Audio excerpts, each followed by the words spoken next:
Maybe we should just like record and introduce and Yeah. there we go.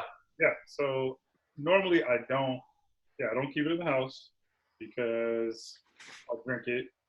And I've broken that rule because You can't leave the house. Right. and I can't go to a bar, which is what I would prefer, just the social aspect of it. And like I called Austin last week and I said, yeah, I don't even smoke cigarettes, but I kind of want a cigarette right I now. need one. Yep. Oh man, all the bad habits, man. Oh, dude. I mean, harm reduction though, right, Tyrone? Yeah, harm absolutely. reduction. Hey, You're stuck inside going crazy, especially somebody like Joseph who just like lives and breathes interaction, movement, like seeing people. I feel like you smoking some cigarettes, having some White Russians is probably better than like whatever crazy shit would happen if you were just like stuck inside and didn't have any outlet, Yeah, and I haven't. So I'm proud of myself. So I've maybe at the most had like 2 drinks. The most 2 drinks in a day. So it hasn't been like, oh, I'm just going to town. And I've only smoked 1 cigarette. That's great. Oh, perfect. Proud of you. It's good. It's just these moments where I'm like, yeah, I think I do something. I gotta figure something out. But I did an interview yesterday with my good friend Mel, and for the first time I had a drink while I was zooming. I was like, oh yeah, this is nice. This is real nice. This is kind of setting me in, and we talked for almost like 2 hours. So yeah, it was nice to have like a little. Yeah, man. I just feel myself. I was talking to a friend of mine. I was like, yo, man, like I'm sitting in this house, and I keep telling myself, well, I'm working and I'm doing my work, but after my work is done, it's like, oh, I got all these tasks that I'm supposedly supposed to be doing within this place. Mm-hmm. But I'm not doing any of them. I'm like watching TV, like once everything is done, it's like, oh, well, I think I'm going to take a break. And then my break ends up being until it's time to go to sleep. And so I'm trying to motivate myself that once my work is done to do something productive. Me and Austin kind of talked about that, on Instagram, like, yo, man, like, got to be productive in some way, shape, or form. So. Yeah, or whatever. I mean, yeah, I think productive, I don't know. I don't know. Productive can be good. I don't always like the word productive because that gets to me where I feel like I want to be doing something that like is healthy for me in some way. We got a puzzle from my in-laws' house when we were down there like 3 weeks ago before the shelter-in-place thing. So I brought this puzzle back, which I haven't done a puzzle in a long time. It seems like the most unproductive, dumb shit to do to just like sit there and put a puzzle together. But that was actually super helpful for me because it was this kind of like, it felt therapeutic. It was like I was doing something. It's not necessarily productive. I'm not trying to get like everything possible done, but I am giving myself something different than just like watching TV or going through my email, like trying to, be anxious about shit, which was kind of nice. But yeah, I mean, I think that like creative stuff in general, like something kind of like generative that gives you some energy that feels like you're getting filled up in some way when otherwise you just, like we're so stuck right now. You got to kind of get creative. Yeah, I know for me that's one of the things too. It's like, I feel like now, it was crazy. I was talking to a coworker and I was talking to her and I was like, yo, man, like I feel like I'm working more. I'm doing more work than when I'm at site level because like, of course, this is extenuating circumstances, so there's more needs, right? Mm-hmm. But I feel like I have to be attentive because I'm like not at the site. Whereas when I'm on site, at site, it's like I could kind of have a moment where I close my door to my office and I'm kind of just having a moment to refocus myself and kind of rethink everything.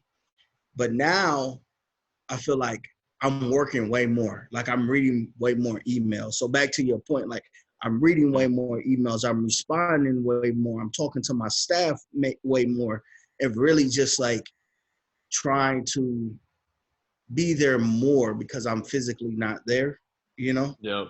So it's That's a been, weird, I mean, that's kind of a mind fuck too, because it's like you feel like you're not working enough. You have to do extra, but yeah, you get none of the like the healing in-person components of work where you just have this side conversation with somebody or you like take a moment in your office.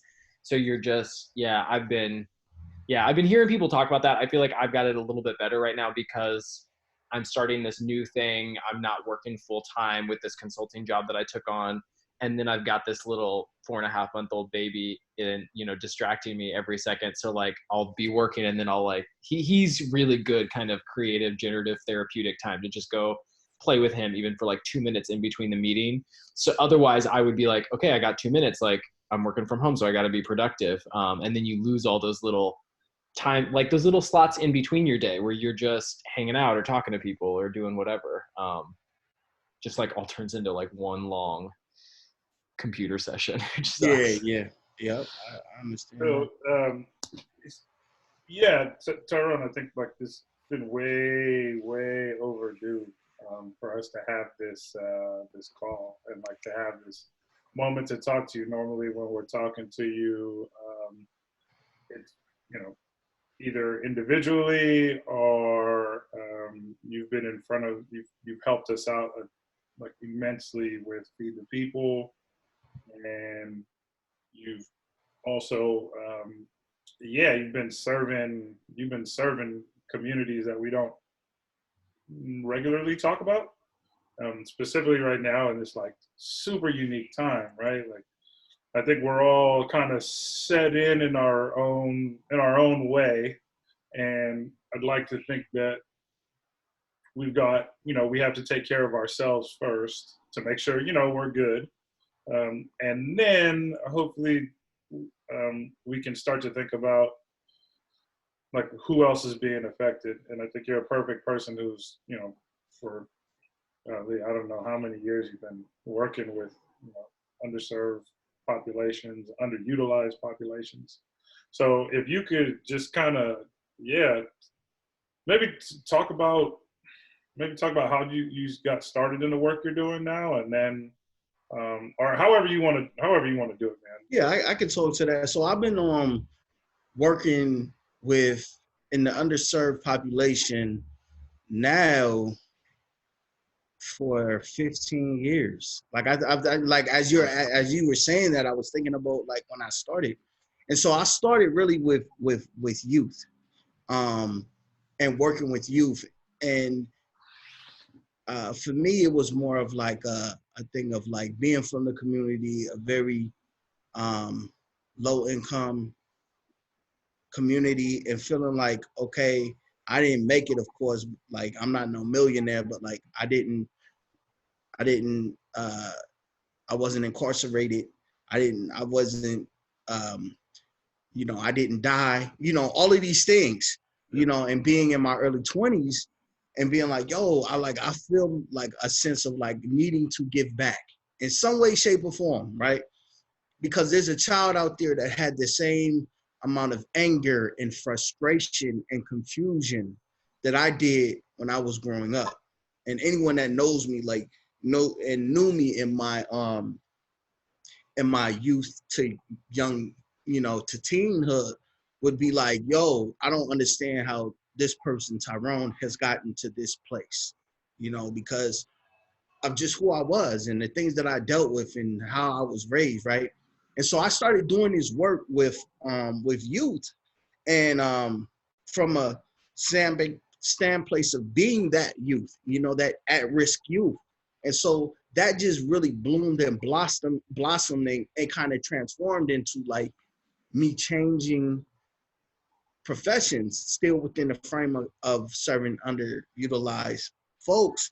But I then transitioned from working with youth. Once I had my daughter, I kind of felt like it was too much because the behaviors were so intense, with these young folks who, at the time, I was working with kids who were in foster care and who were like severely um, dealing with some severe emotional disabilities, and so for me being a new father, like I felt like I was giving a 1,000% of myself, because again, I come from the same communities as these youth, and I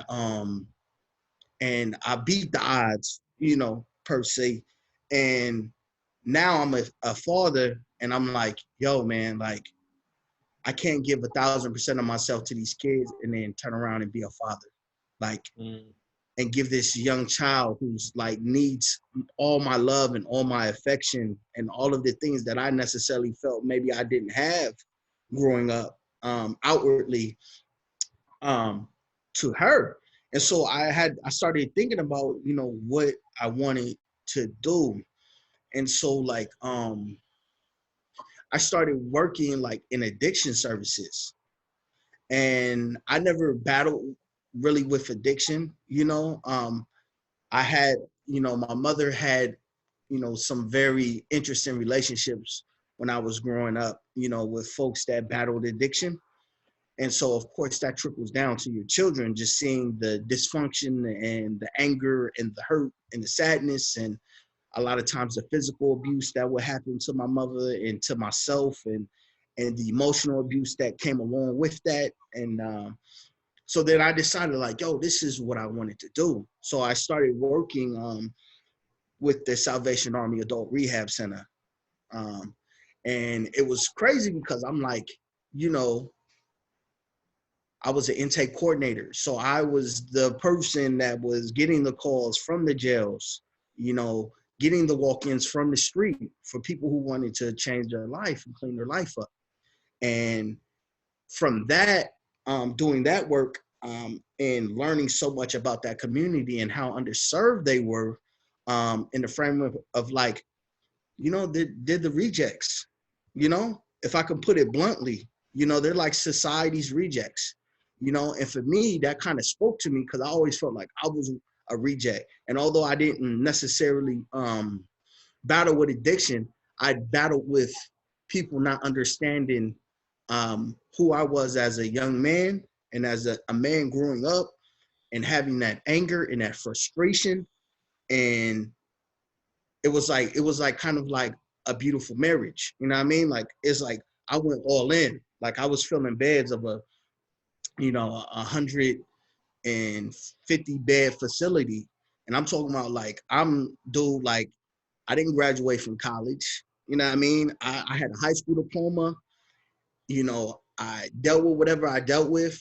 Never really was a street dude, but kind of was like in the mix with people. You know what I'm saying? But I got there, and I felt like my personality was able to shine, and I found something that like I was really passionate about. And so that transitioned into me coming to the organization that I am with now, that I've been with for the past 5 years, which is Tenderloin Housing Clinic, which was another aspect, which was the homelessness piece coupled with the addiction piece. Now, I didn't battle with addiction, but I did battle with stints of homelessness.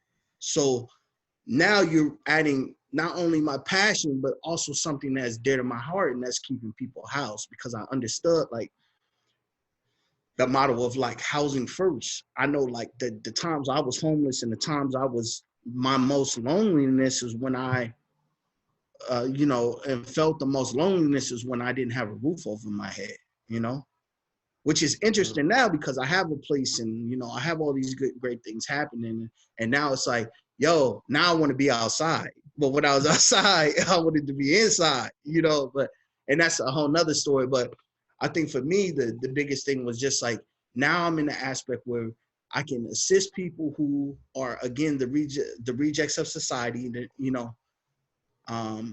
can come from a place that some of them have came, neighborhoods that some of them have came from, can articulate enough and clearly enough to advocate for them and their needs, whether it be needs that they're vocally saying or needs that we have worked on when it comes to goal setting, or needs that are unsaid, like mental health services, like some of the work that you guys are doing, food, clothing, basic needs, so that's where I'm at now, where it's like, yo, man, I've dove into this work and really have really just tried to put my best foot forward when it comes to like supporting these folks that are in the city, which for all of us, we know it's getting harder and harder and harder for people to even live in this city.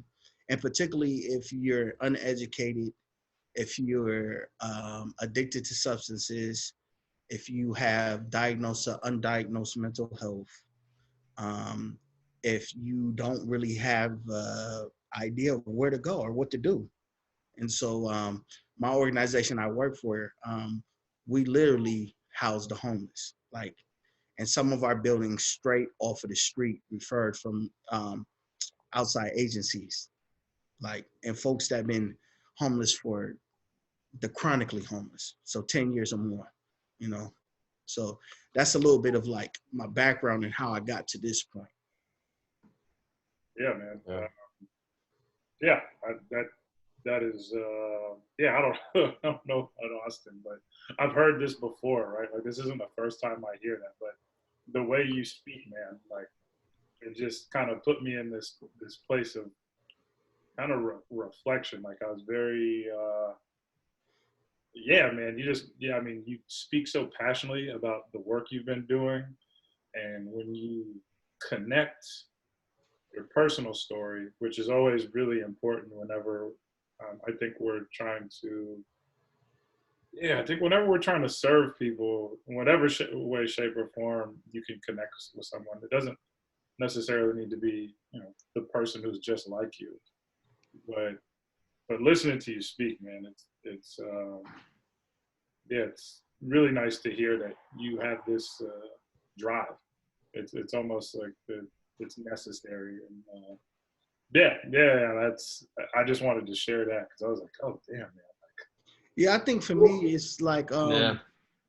a lot of times like we think about and we are reflective on why we do certain things that we do in life. And like for me, I think about like, oh, how did I get here? You know, a kid who was the quote unquote bad kid, a kid who was the quote unquote aggressive kid or the whatever. And I'm like, yo, man, like this is really just a labor of love. Like, you know, I walk into the buildings and I see stuff and it doesn't really frazzle me, you know? It doesn't really scare me. And like even with my staff that I train, it's like, oh man, like you got to take it for what it is. Like this is part of the process for these folks to really learn about being inside and feeling and dealing with the emotions that come across with now like having to pay rent, you know, or and you haven't had to in over a decade. You know, not having being accustomed to not having adequate food, and you know, and us doing everything we can to make sure we're connecting them with resources so they can eat. You know, like basic stuff that I think that sometimes the general public takes for granted. You know, and then so Yeah.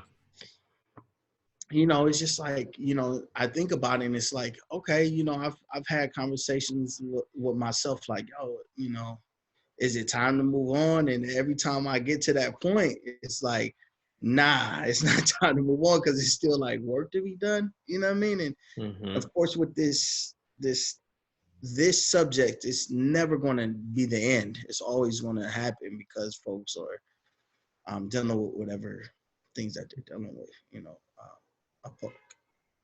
around When housing. Yeah, when you're having those thoughts about like, is it time to move on? There's work here to do. I'm thinking about what you were saying earlier when you were working more closely with kids, and then you had Kennedy, and like you kind of were like, okay, this is taking too much out of me on this level. Yeah, how do like in your current job with Tenderloin Housing Clinic, like how do you, I guess, like take care of yourself in the kind of work that you're doing? Like it's really, I mean, yeah, like the people that you're working with are struggling so much, and like Joseph was saying, like you're in this work because you've identified with a lot of their experiences, or like you were like talking so, yeah, just passionately and compellingly about how your life story and what you've gone through has kind of like connected you to these people, and you're connected to their struggle. And I just, yeah, I'm curious about like how that must weigh on you and how you take care of yourself in the middle of that. Like, if you know, when you get close to maybe it's time to move on, is that about wanting to do something different, or is that because it feels like it's just too hard of work to do on a daily basis? Like, where's your kind of like heart and endurance and all that? I think for me, like when I get to that edge point, I think it's mostly because it's maybe something that um, I see frequently coming through the door, and I feel like when you're kind of boots on the ground, grassroots type of work that you're doing, like sometimes you can feel this feeling of like, yo, man, like, am I doing enough good? Like, what else more can I be doing? Yeah. Like, and the fact of the matter is like, even if you're doing something less than the person next to you, like you're doing something. And so, like, Mm-hmm. those are the things that I remind myself, like when I get to the point where I'm at like capacity with myself, and for me, it's like one of my strengths is direct service, and where I'm at now is like more of training and development. Some Mm-hmm. direct service with folks, with more training and development on how to like manage working with tenants, clients. We call them tenants where we work. So what I kind of do sometimes to kind of if I get to the point where I'm like, okay, am I doing enough good? Like, I actually try to up my engagement with the actual people that I'm servicing, so Mm. that I can see that, look, there's still a need out here. And though now I'm more in the background, kind of like really trying to motivate folks fresh out of college. Some of them, this has been literally their first job, and my heart goes out to them because it's like, yo, I don't think I could have this job in this capacity as my first job, you know? So it for me, it's like me going back to work with the community, even the work that I've done with you guys in the direct service work, really motivates me, like, okay, there's still work to be done. I'm just at a point where I'm a little bit frustrated. And Mm-hmm. so for me, when it came to me taking that step away from working,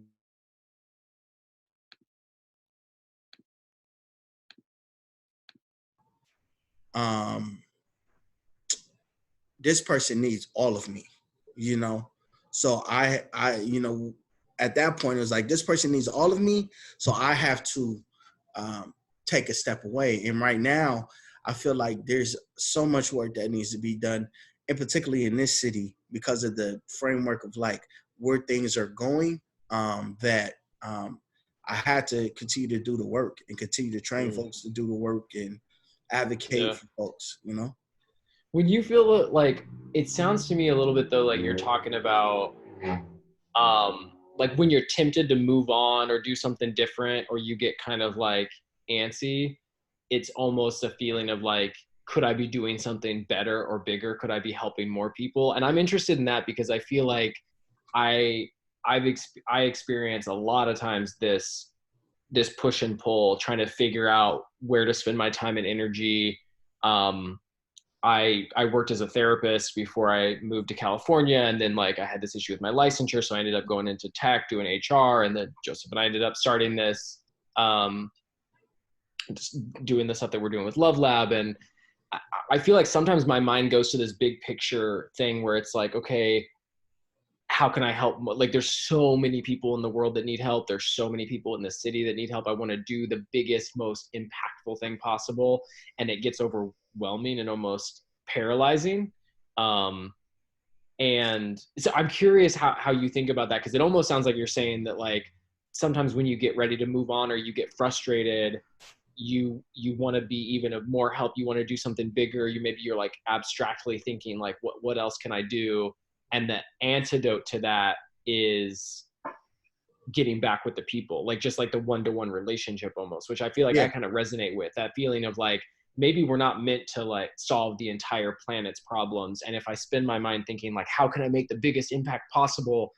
I might never do anything to help anybody. But if I just go out and like chat with my neighbor or try to help the person that's, you know, on my block, or, you know, the couple of people that I meet and interact with when we do a Feed the People event, there seems to be something really important about that, like healing for me. Yeah. So I don't know if Yeah, that, is and, that kind and of makes sense? Is that? that's literally what I'm saying. It's like, you know, when you start working to the capacity that like even Love Lab works with, even you know the type of work that my organization does, like you can feel like you know, I need more and more and more and more and more. But again, like you said, and you hit the nail on the head. It's like the one-on-one personal interpersonal relationships that you have, like with the people that you serve, is what kind of brings you back to reality, Mm-hmm. you know. And so, you know, that's what brings me back. Also, you know, just having time where I spend with, you know, the people that love me and my support system, that kind of recharges my batteries. You know, if we're talking Yep. about things that like that, if we're talking about like how do I make those moves in that moment at that second, it's like, you know, maybe it's spending time with Kennedy, my daughter. Maybe it's you know, FaceTiming her. You know what I mean? Like it could be whatever. It could be us going, you know, us spending when she's with me on the weekends, us going to the park. Like, and then by Monday I'm ready to hit the ground running again. Whereas on Friday I was like, yo, man, like maybe I should be shopping my resumes out somewhere else. You know what I mean? Like, Yeah. am I doing the best I can do in the role that I have? And then it's also too, it's like things that motivate you is like to keep working is like, okay, can I make more changes at a higher level? So like, can I move laterally? Like, Mm-hmm. is the next step me being a director? What does that look like? Would I really be of help to to the overall community by stepping into that role? Like, there's a number of things I think that keep me in this working with these folks. Because there's a lot of, as you guys know, there's a lot of questions that don't really have answers. Like, you know, how do you Mm-hmm. get people motivated? And like you say, you've done counseling. How do you get people motivated to to have counsel? You know, Mm-hmm. how do you get them motivated to handle their mental health stuff? You know, it's like it's a bigger picture, and this homeless epidemic is a bigger picture than they need to be off the streets. It's a bigger picture than they need to have clean needles. It's a bigger picture than um, it's you know, they need access to adequate food, and it's a bigger picture, you know. Mm-hmm. And so if you're spending all your time just focusing on one thing, you can recharge your batteries by focusing on one of the many of other issues that need addressing and maybe need your talent for. So that's another thing too. Like if I know I'm spending too much time doing training and development, like I said, I'll go and work with tenants and ask them, you know, even tenants I had when I was in a different role and I was built relationships with, just checking in with them and shaking a hand, and you know, um, which makes this time even more challenging. You know, when you work with people, it's like to be, you know, in this work, and now you can't really work with folks. Like you can't have those close relationships. And maybe you can have them when it comes to like how you're speaking to them, but there's something special about someone sharing your energy. And I feel like being 6 feet away from them, you can't really feel their energy, you know, if that makes Mm-hmm. sense. You know, so Yeah. you know, yeah, those are some, you know, some of the things like that I think about, you know, when it comes to this work that I do. Man, that's I mean, you bring up such an interesting point about energy, and I've always been fascinated with folks who are able to work remotely or work from home on a consistent basis.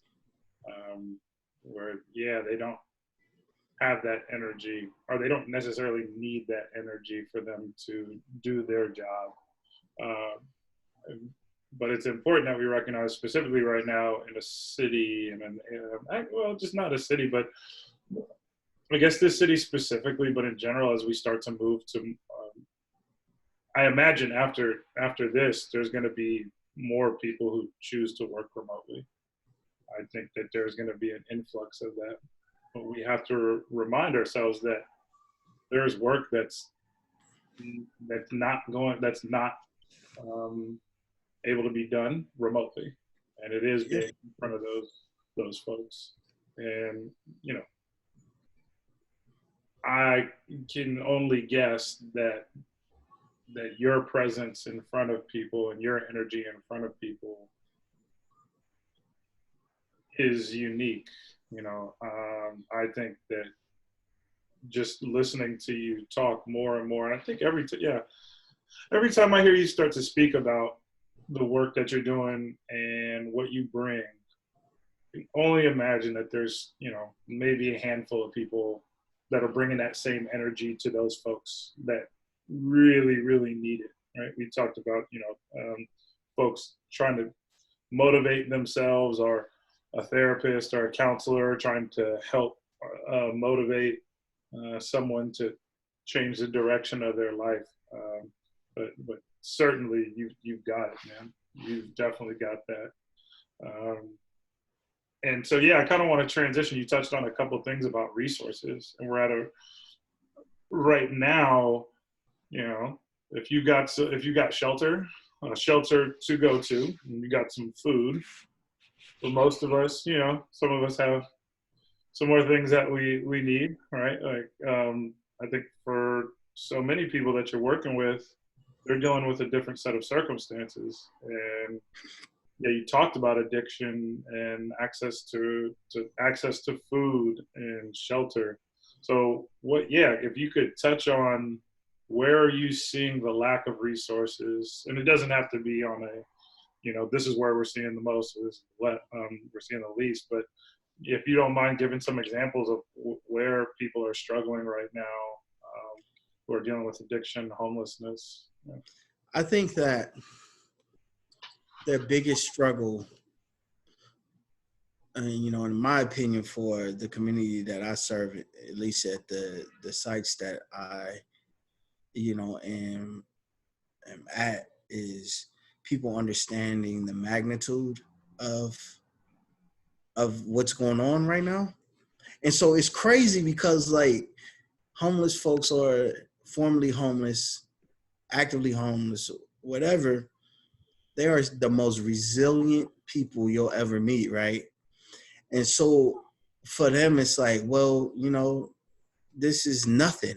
Like, uh, you know, social distancing, like, F that. Like, you know what I mean? Like, and so that is a big struggle right now at our sites. It's like really having folks staying indoors, and particularly if you have someone who has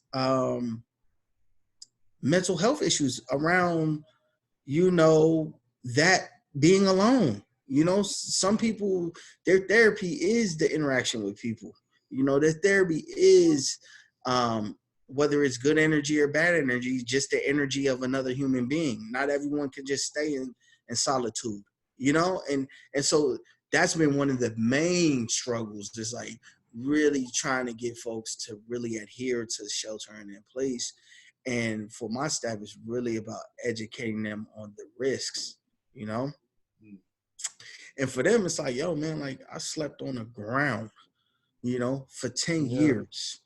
I've gotten the flu before. I've, I've, I've OD'd before, like this, the flu, like, you know what I mean? And so it's just like, really just really, and really trying to educate them, like, no, you guys are the vulnerable population, because a lot of you guys have health issues that come from being on the streets for so many years, that come from like your compromised immune system, just from using using, you know, and even if you're not using, the elder population, a lot of the folks that are in our buildings are of the older population. So it's like keeping them safe and also keeping our folks safe that, you know, like, because it's a mixed bag in our sites. You know, you have Mhm. folks with diagnosed and undiagnosed serious mental health stuff. You have the aging population. You have the intravenous drug users. You have drug users that maybe aren't intravenous, but they're still using. You got pill users. You have smokers. You know what I mean? It's like a mixed bag. So Yeah. it's like it's no one size fits all when it comes to like engagement.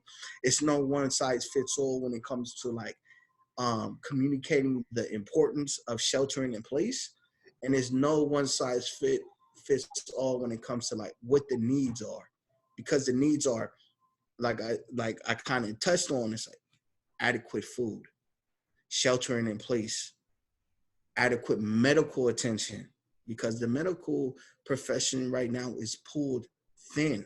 Yeah. You know, they're grabbing folks from all different types of departments to worry about this epidemic, right?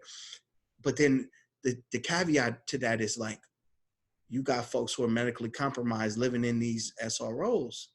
Like, how are you going to protect them? You know, how are you going to get them gloves? How are you going to, if they are, if you're taking a harm reduction approach, how are you going to reduce their harm? Because they want to be outside.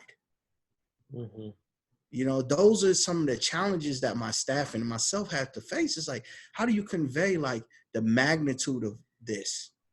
And weeding through all the misinformation and all the information that's you know, exacerbated or overly, you know, dramatized. Like, I know one thing is true. I may not have a PhD. I may not work for the CDC, but I do know that this population is at a way higher risk than the average person who's just walking on the street, who's been, you know, exercising every day, who was keto for 5 months out the year, who just got done, you know, who just got done being a pseudo vegan vegetarian. And no knock to any of those folk. Like I want to make it clear. Like, no knock, you know, health is wealth. But what I'm saying is just like these people could care less about that stuff. You know, they could care less about that. It's like I want to live my life. I want to enjoy my life in whatever shape, way, form that is.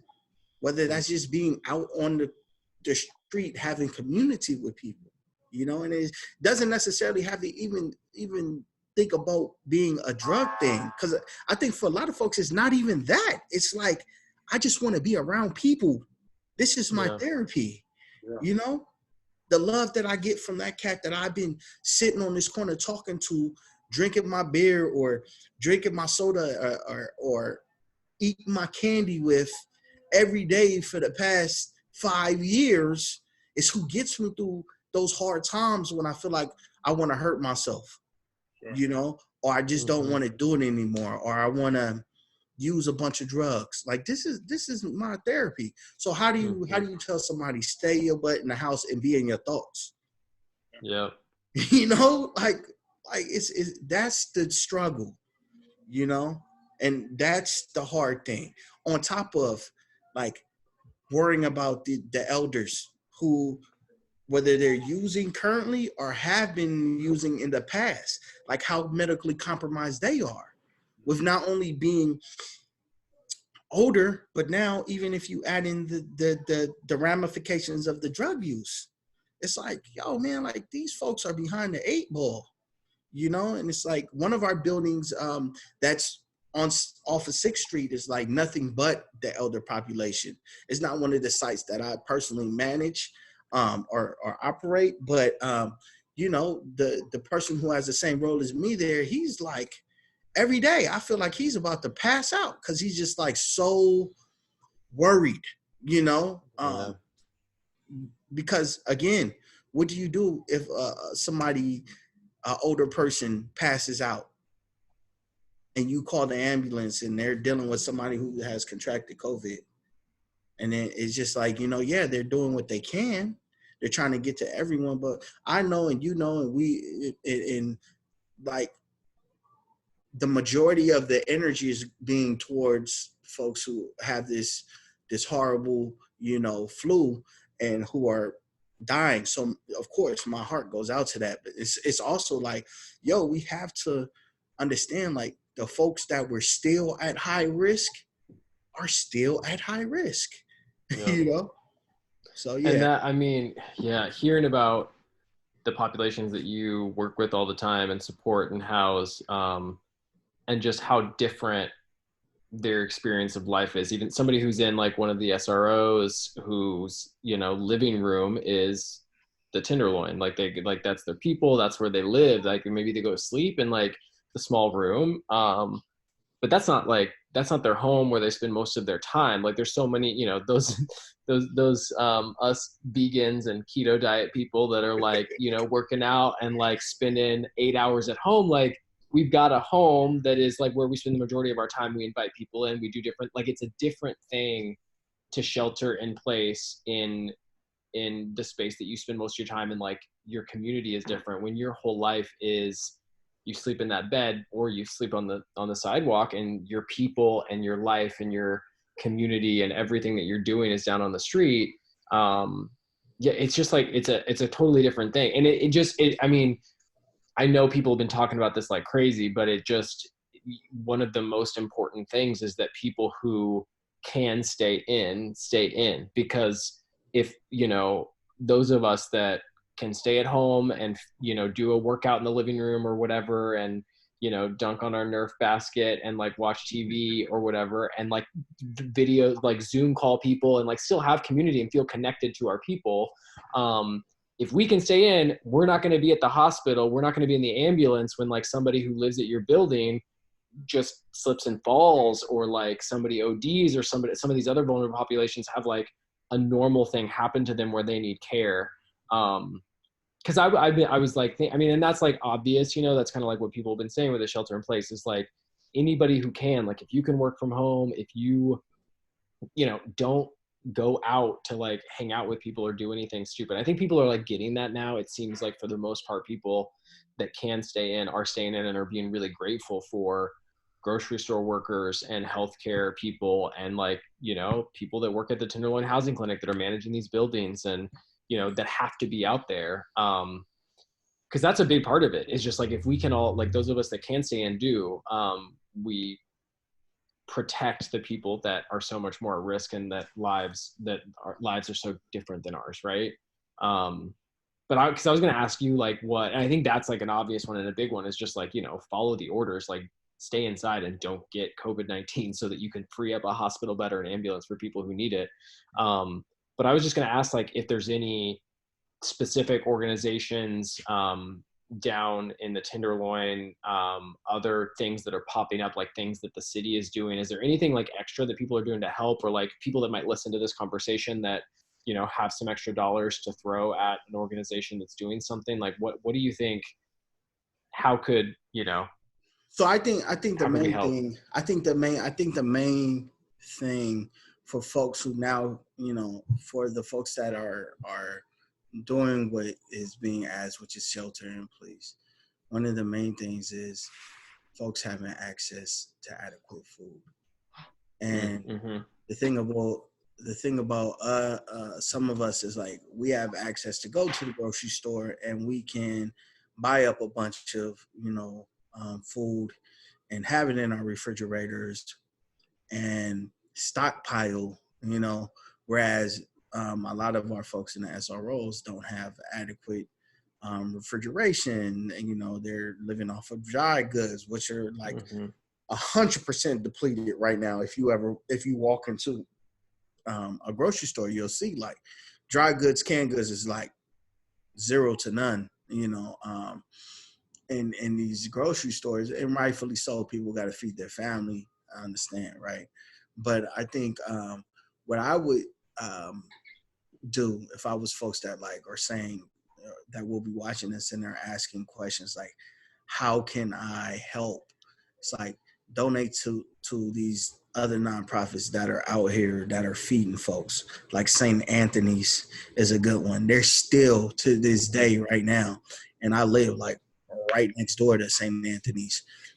They're literally feeding people breakfast, lunch, and dinner. You know, um, every day. And I'm pretty sure that they still need donations. Matter of fact, I know they do because I'm on their email chain and they're still asking for folks to donate. So if folks got canned goods that they can spare, of course, you never want to take out of your own family's, household. Don't want no one putting their babies at risk or anything like that. But like, if you got it to spare to some of these organizations, spare the Glide, you know, um, you know, give the Glide, give the St. Anthony's. Salvation Army is a good research source, you know, for folks to do the work. They are literally doing the work at a grassroots level. It's not like some mythological being that's taking your money or your goods and then it absolves into the atmosphere. Like, I'm literally seeing these folks giving and feeding folks, because I think even if it's like, okay, people don't really have access to medical help or medication or things of that nature, as we know from research, like food heals, right? On a very basic level, food heals, and so just making sure people have adequate nutrition will help combat this flu, because I mean, from what I've been reading, it's like, people who are less medically compromised and who are, maybe are living a more, a different lifestyle when it comes to having adequate nutrition is, they're battling this flu a lot better than folks who are medically compromised who don't, so just, that would be my best advice to anybody who's asking, like, how can I help? Like, I know, like, for example, one of the CEOs from Twitch, the CEO from Twitch has donated a bunch of money to actually get meals dropped off to some of our sites and other sites in the city so that people can eat, because it's a really big thing. Like, and, we do things, that, like, we work in conjunction with the SF Marin Food Bank, and we have pantries at some of our sites. But some of the sites, like in particularly the site that I work at, they don't have a pantry site just because the SF Marin Food Bank is spread so thin that, they can't put sites they can't do drop-offs at everybody's sites. They just don't have the manpower. So we kind of have to travel to other sites and kind of grab whatever the surplus is that they have, right? And what that, what happens is, of course, it's the less nutritional stuff. It's the stuff that's kind of like left over, for some of our buildings, so things like that, it are things that I can think of, right off the bat. Yeah.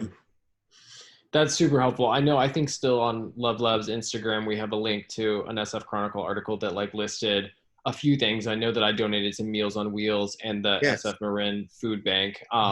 But I was wondering about St. Anthony's. I figured that they were still feeding a lot of people. Yeah. But that's really good. I think St. Anthony's and Glide are two that we haven't talked about a lot that we can get out on Love Lab social media to make sure that people know to just, probably just donate money, right? Like, Yeah. I think it'd be hard for people at this point in shelter in place to like actually drop off food. But if you just give St. Anthony's, give Glide cash donations over, online, they can get the food that they need. And it sounds like SF Marin Food Bank as well, like keep money going to them because they're going to need it too. Yeah, because these folks are literally doing the work in the community. Like even Meals on Wheels, they've adjusted kind of how they do their drop-offs, but they are still dropping off to our buildings.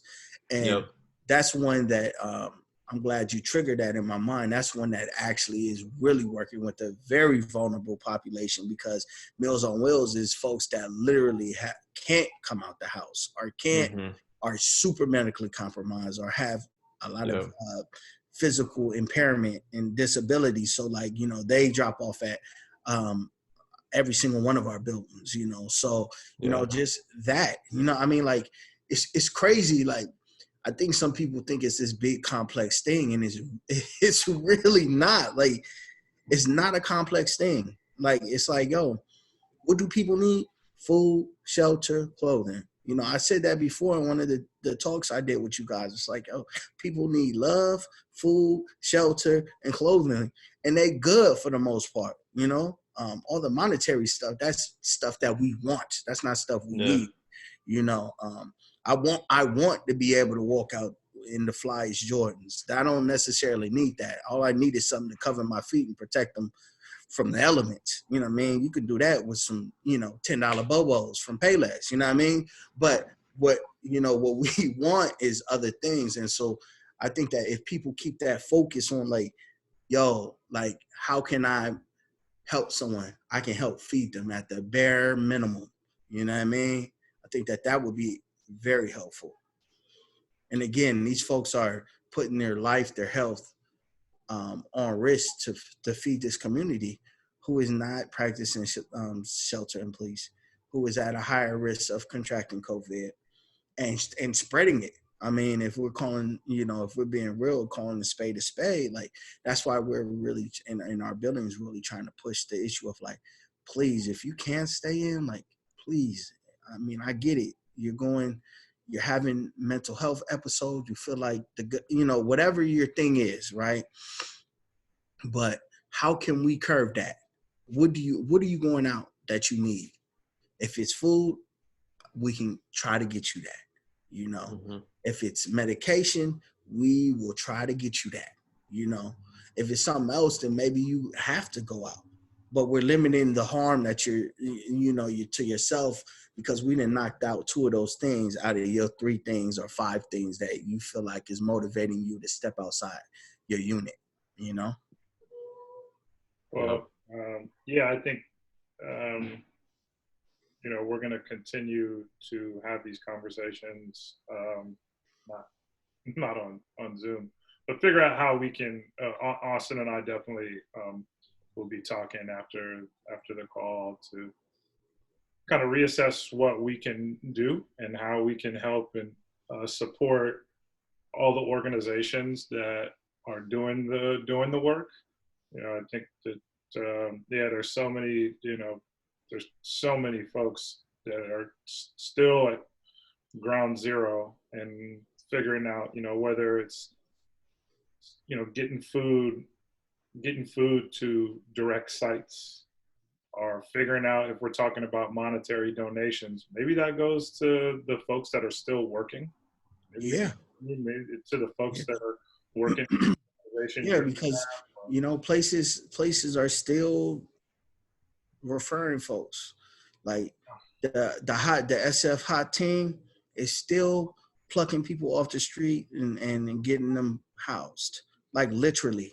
As we're having this conversation, there's probably an intake going on at one of our sites.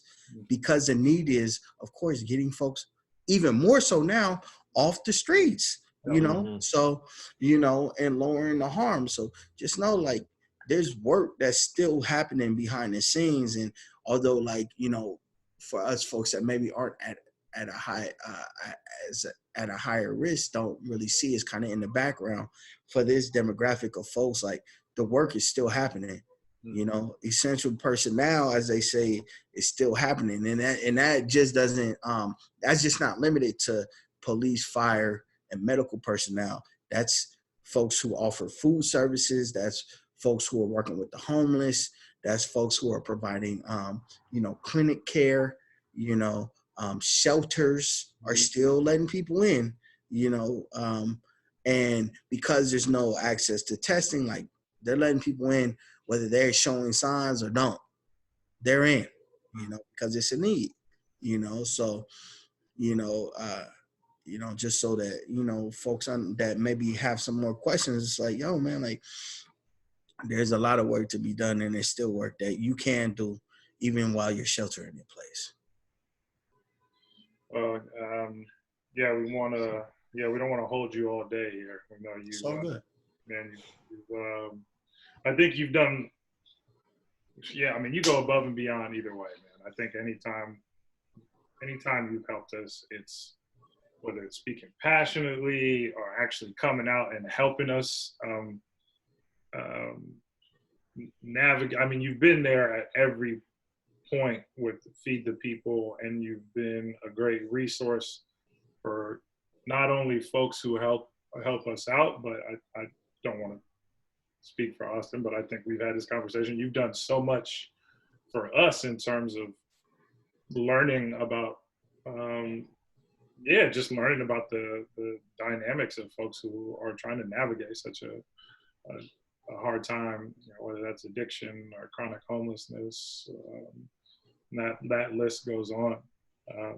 But yeah, man, I have so much gratitude for you, and I'm happy to have known you for so long, but also I've seen you in different stages, right? So I've seen you on a more just kind of like friend, like I don't know, just like going out and hanging out, right? Just on like some everyday shit, and to know that you are that person and still so connected to the necessary work.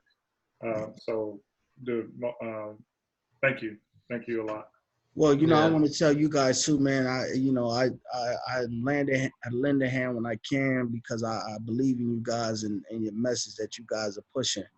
You know what I mean? Like wholeheartedly.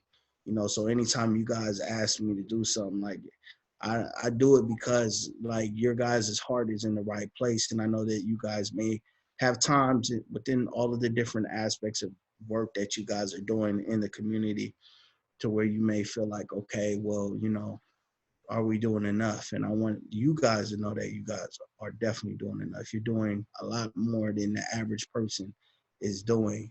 And because you're seeking out knowledge and because you're asking questions, that's the first step. Like, you know what I mean? Like,